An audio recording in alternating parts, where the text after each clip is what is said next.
এত তাড়া কিসের আপনার? মূর্খ, কোরআনের কথা বলছি, তুমি হাঁটো কেন গায়ে দেবার মতো? কোরআন শোনার আদব বোধ এখানে নাই, আছে? কথা কর না কেন? কোন সূরা?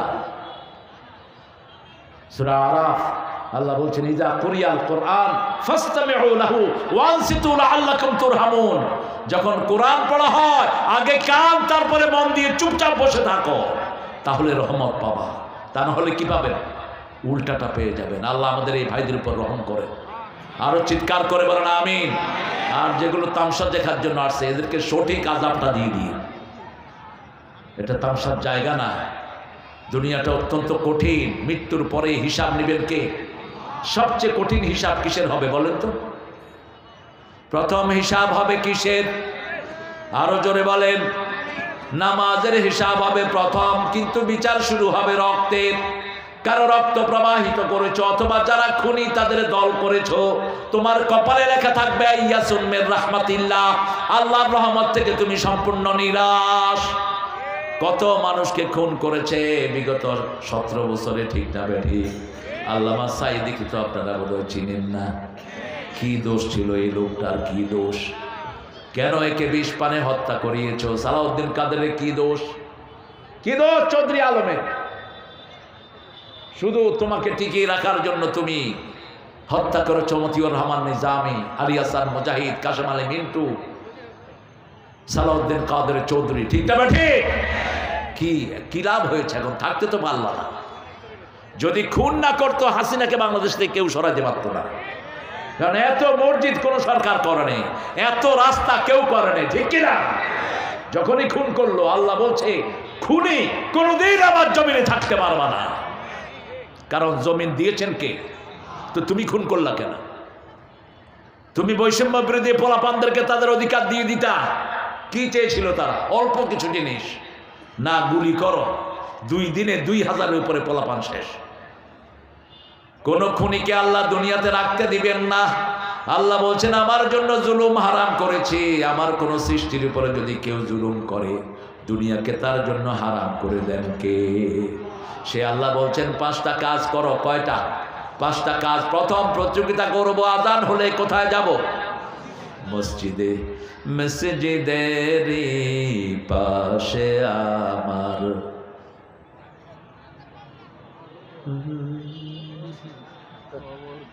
এত সাইল খায়, এগুলো শক্তি নেই।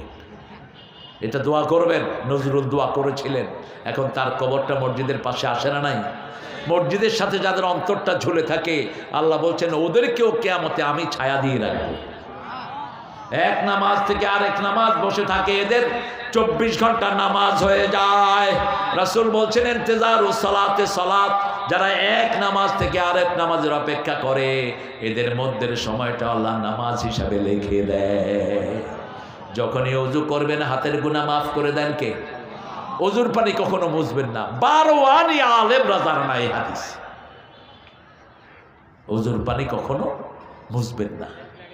রাসূল বলছেন মুসলিম শরীফের হাদিস, ওযুর পানির শেষ ফোঁটাটা যখন ঝরে শেষ গুনাহটা শরীর থেকে ঝরে যায়। আখিরি কাতরিল মা, ওযুর পানির শ্রেষ্ঠ লোশন, ওযুর পানির শ্রেষ্ঠ পারফিউম। 5 ওয়াক্ত যারা ওযু করে তাদের চেহারাকে সুন্দর রেখে দেন কে?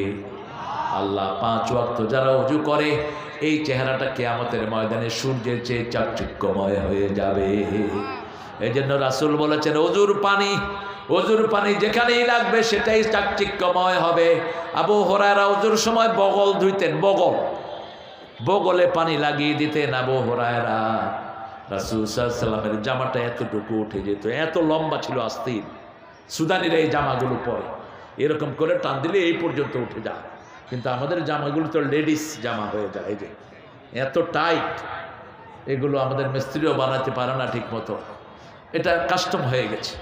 আপনি উযু করবেন সুন্দর করে যারা উযু করে তাদের গুনাহগুলো মাফ করে দেন কে? রাসূল বলছেন যারা ঘরে উযু করে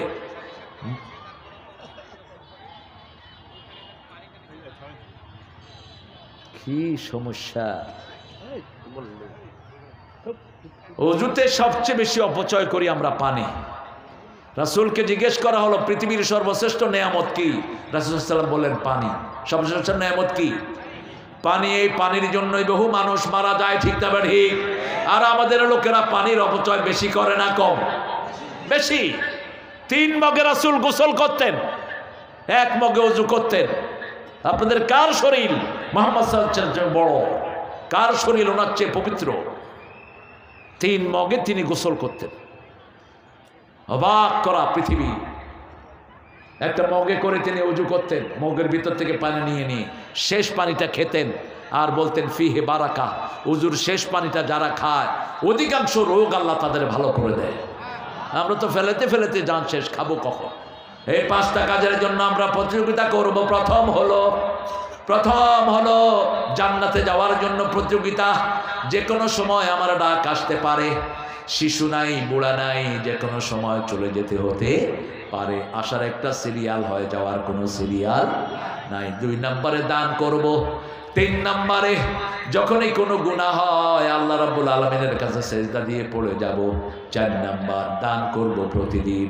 দানের মধ্যে নিজের ভাইয়ের খবর নেন। রাসূলের কাছে এক সাহাবী আসলেন, এসে বললেন ইয়া রাসূল আপনি দোয়া করেন আমার যেন হায়াত বেড়ে যায়।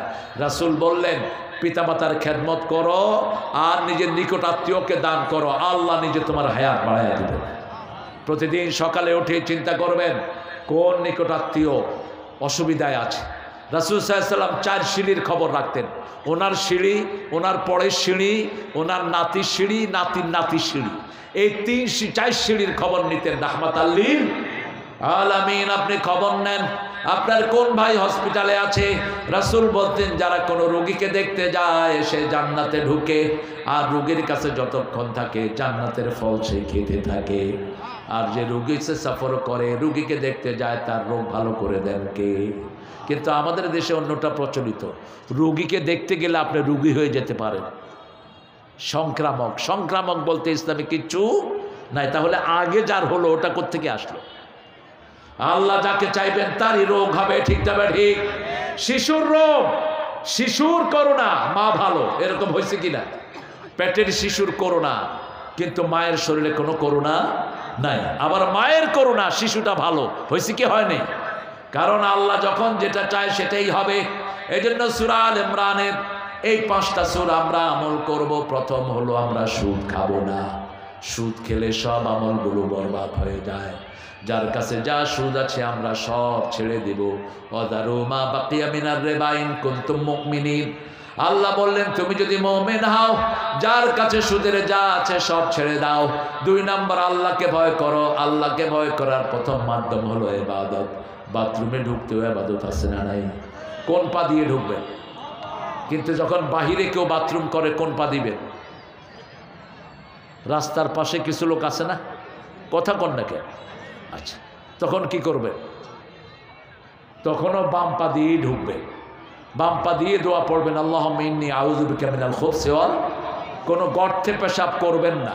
রাসূল বলতেন গর্তে জিন্দা থাকে। এক সাহাবী গর্তে পেশাব করেছেন, ওনাকে জিন্দা মেরে ফেলেছে সেখানে। যে কোনো বাথরুমে যেতে এই দোয়াটা পড়বেন, তাহলে জিনদেরকে অন্ধ করে দেন কে? আল্লাহ অন্ধ করে দেন। সে আল্লাহ রাব্বুল আলামিন বলছেন তোমরা আমাকে ভয় করো, আমাকে ভয় করার জন্য ইবাদত করো। ইবাদতের মাথা হলো নামাজ। এরপরে বলছেন তোমরা প্রতিযোগিতা করো। 3 নম্বরে বললেন তোমরা দান করো, দুঃখে থাকো সুখে থাকো, গোসাকে হজম করো। তোমার রাগ এলেই তুমি প্রথম যদি দাঁড়িয়ে থাকো বসে যাও, বসে থাকলে শুয়ে পড়ো, তারপরেও রাগ গেল না ওযু করো। কার কথা? আল্লাহর কথা। ওযু করো, ওযু করে 2 রাকাত নামাজ পড়ো। কারণ রাগের রেজাল্ট কখনো ভালো হয় না। রাগটাকে হজম করো, তাহলে মুহসিন হিসাবে কবুল করে নেবেন কে? আল্লাহর কাছে দোয়া করছি এই কয়টা গুণ অনুযায়ী যেন আমরা বাকি জীবন চলতে পারি। আল্লাহ আমাদেরকে তৌফিক দান করেন। পড়েন সুবহানাকা আল্লাহুম্মা ওয়া বিহামদিক আশহাদু আল্লা ইলাহা ইল্লা আনতা আস্তাগফিরুকা ওয়া আতুবু ইলাইক। সামনে ভীষণ সমস্যা আমাদের দেশের, সামনে বিপদ ঘনিয়ে আসছে। বিভিন্ন জায়গায় বিভিন্ন রকমের ফিতনা চাড়া দিচ্ছে। আমরা এক হয়ে আল্লাহর দ্বীনের জন্য সংগ্রাম করব, জিহাদ করব। রাজি আছি তো? রাজি আছি তো বাবারা? কারা কারা হাত তুলে দেখায়া দেন?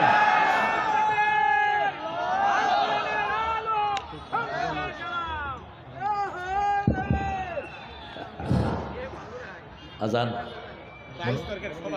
হ্যাঁ মোনাজাত দেব রাঙ্গালঘাট পাশে 22 তারিখে এরা মাহফিল আছে রাতে আল্লামা তারেক মনোয়ার 22 ফেব্রুয়ারি সবার দাওয়াত রইল ইনশাআল্লাহ রাতে দ্বিতীয় বক্তা কোথায় রাঙ্গালঘাট রাঙ্গালঘাটের মোড় নতুন বাজার হয়েছে কার থেকে নিছেন দরগাছড়া মোড় কার থেকে নিছে কে জানে কার থেকে নিছেন প্রোগ্রাম 22 তারিখ আরে নিছেন কার থেকে বদলগাছ মাছা বাজার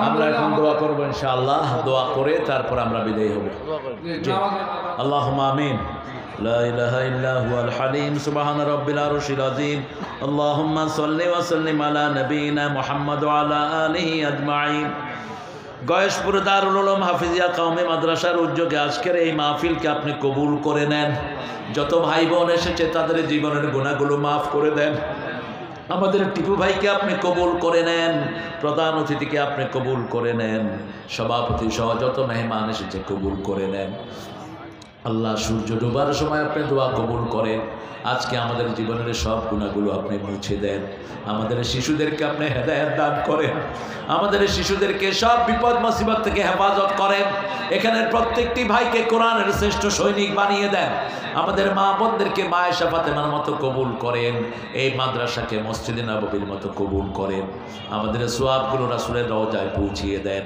আমাদের পিতামাতার কবরকে জান্নাতের বাগান বানায়া দেন এই এলাকার যত মানুষ মারা গেছে সবাইকে জান্নাতি বানায়া দেন আল্লাহ যেই ঘরে খাওয়া দাওয়া হয়েছে ওই ঘরের বাসিন্দাদেরকে কবুল করেন আল্লাহ জানি না কার জানাজার কাপড় দোকানে এসেছে জানি না কার জীবনের শেষ মোনাজাত হয়ে যায় শাহাদাতের মৌত আমাদের নসিব করে দিয়ে আমাদের পুলিশ সাহেব আর্মি বিডিআর ইউনুস সাহেব সহ সবাইকে কোরআনের জন্য কবুল করে নিয়ে মৃত্যুর সময় মুখে জারি করে দিয়ে লা ইলাহা ইল্লাল্লাহু মুহাম্মাদুর রাসূলুল্লাহ এই নামাজ পড় মাকসুদ আল আজমি আপনার তিন দেখ নেবে নামাজ পড় এখানে আজান